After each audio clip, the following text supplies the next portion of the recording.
5 ওয়াক্ত নামাজ কালাম পড়ে এরপরেও জাহান্নামে যাবে যারা, তারা হলো 17 শ্রেণীর লোক। আমরা এক নজরে আবারও বলে দিচ্ছি, হারাম খাদ্য যে গ্রহণ করে 1, 2 আত্মীয়তার সম্পর্ক ছিন্ন করে যে, নাম্বার 3 প্রতিবেশীকে যে কষ্ট দেয়, নাম্বার 4 মা বাবার অবাধ্য সন্তান, মা বাবার কথা শোনে না সে, নাম্বার 5 উগ্র মেজাজি, টেরা, গোয়ার, সবাইকে দমায় রাখে, এই টাইপের লোক।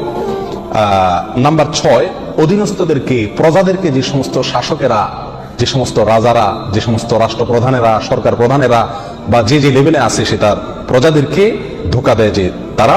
নাম্বার 7 অন্যের সম্পদকে অন্যায়ভাবে আত্মসাৎকারী ব্যক্তি। নাম্বার 8 উপকার করে কারোর খোঁটা দেয় যে ব্যক্তি, সে জান্নাতে যাবে না। নাম্বার 9 চগলখোর ব্যক্তি জান্নাতে যাবে না, মানুষের পিছনে কথা লাগায় বেড়ায় একজনের আরেকজনের কাছে। নাম্বার 10 অন্যকে নিজের পিতা হিসাবে, নিজের বাবাকে না বলে পরিচয় না দিয়ে অন্যকে নিজের বাবা হিসাবে, পিতা হিসাবে পরিচয় দেয় যে ব্যক্তি, সে। নাম্বার 11 গর্ব এবং অহংকার করে যে ব্যক্তি, যার মনের ভিতরে অহংকার আছে, সেই জান্নাতে প্রবেশ করবে না।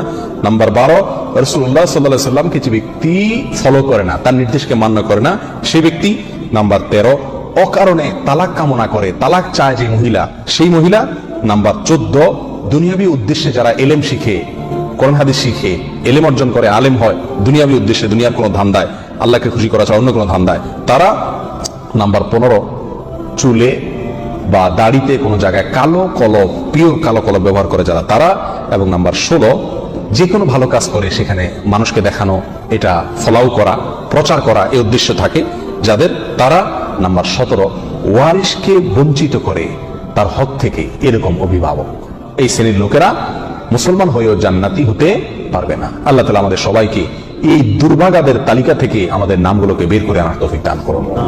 চেষ্টা করব এই 17 শ্রেণীর কোনোটিতে যাতে আমার নাম না থাকে, এটাকে টাঙ্গায় রাখবো, ঝুলায় রাখবো লিস্টটাকে, এবং আমার ভেতরের কোনো পয়েন্ট আছে কিনা সেটা দেখে যাচাই করে সেখান থেকে নিজেকে বের করে আনবো ইনশাআল্লাহ। এরপরে আল্লাহ সুবহানাহু ওয়া তাআলার কাছে জান্নাত চাইতে পারবো, আশা করতে পারবো জোরালো ভাবে। আল্লাহ সুবহানাহু ওয়া তাআলা আমাদের সবাইকে আখিরাতে কিয়ামতের দিন একেবারে ফার্স্ট চান্সে, প্রথম চান্সেই জান্নাত যেন আমরা লাভ করতে পারি, জাহান্নাম থেকে মুক্তি নসিব যেন হয়, সেই তৌফিক দান করুন। জাযাকুমুল্লাহ ওয়া আখিরু দাওয়ানা আলহামদুলিল্লাহি রাব্বিল আলামিন।